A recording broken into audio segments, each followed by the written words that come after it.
G'day, I'm Sean from River City Trees. Hey look, this is the review no one's asked for, and frankly, you're probably not going to care to watch. So skip now if you want to.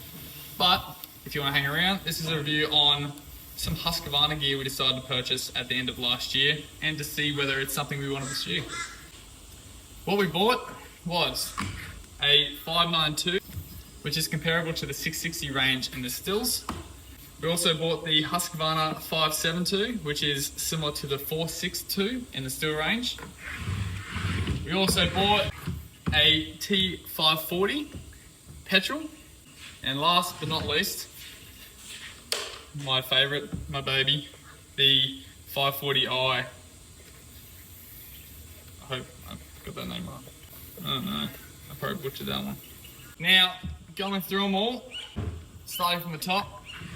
The 592 has been an unbelievable saw. I can't really say there's much of a difference between the 660 and the 592.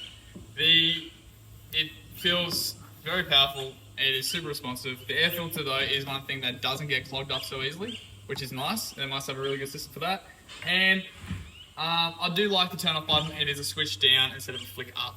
The only con I can really say about it that annoys me the most is that it cools down far too quick. Now same with the 572. The 572, much for muchness, it is very, very similar to the 460. It's same as the 592, it cools down very fast. Apart from that, it is super responsive, very powerful, and I would also purchase this one myself. Now when it comes to the 540 petrol, this is my most disliked saw so far. It seems a little underpowered. It's equivalent to the steel range as the 201, and I probably would just go buy the 201 over this. Unfortunately, I do like it. The ergonomics is quite nice, but it just seems underpowered in those bigger logs. I mean, I think it just might need a fair bit of a tune-up to get it going to where I like it to be. It sounds great. I think it's the only pro I've got for it. But apart from that, yeah, it's a bit of an average saw. Now, this is by far, like I said a bit earlier, my favourite saw by a long shot. When it comes to battery saws, I'm sure if on the ARB side of things, sure you've heard great things about them, and the proof is in the pudding. This saw's unbelievable. It's very responsive. The battery is quite good for what it is. It is a great pruning mid-size tree removal saw. It's great for just about anything. It's nice to have it on you. You don't have to pull start it. If you need to reach out for something quickly, it's not a start-up. You don't have to leave the saw running. You don't have to constantly have it idling off the side of you. One of the great things I love about it is the back end of the saw. On the back, you've got a spot where you can connect your lanyard to, and a spot where you can connect to your harness. Now, when it comes to cons for the saw, it is a safety feature, I get it, but it can get annoying at times. Is this latch on the top here, you're having to push it forward and down before you're using the saw. The other thing is, this battery at times it can be hard to get out, so I find it's a bit of a two-hander process. It's nice to have a quiet saw up on the tree. Now, I did forget to mention one a bit earlier. We also bought the 525 Polesaw. Now this thing so far has been alright. It's nothing about it's blown me away. It seems a little underpowered, if I'm being honest, and the bar's a bit too fat compared to the steel Polesaws we have. They've got a nice thinner nose, so you can probably swap them out to a thinner nose bar, and it'll probably be a bit better for the small pruning. But so far, it definitely feels lighter. It's got the same reach, but it could do with a bit more power. That's the Polesaw. Now, when it comes to the biggest, I think, purchase overall we've done, company-wide, is we bought everyone these Husqvarna XCOM earmuffs. Now, these have been the biggest game changer for us. We've only had them since October, November last year, and I can't see how we would have done this industry without them. They have been second to none, been phenomenal. The connectivity instantly is great. The fact that you can have 3 different channels and have up to 10 people per channel has been unreal.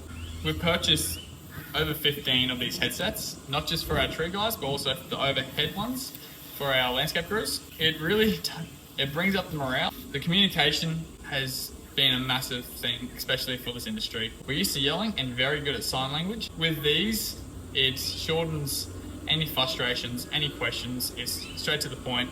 The other thing is we've gone about and bought every single person here a Husqvarna helmet, which you don't need the Husqvarna helmet to adapt these headsets, but what makes it great about it is the fact that these visors are very, very impressive, and they just mean you don't have to have a set of sunnies on your face the whole time.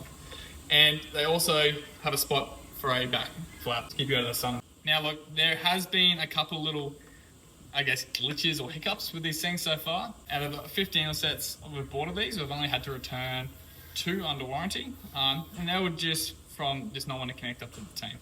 But Husqvarna were good and we're happy to replace under warranty, that's not a problem.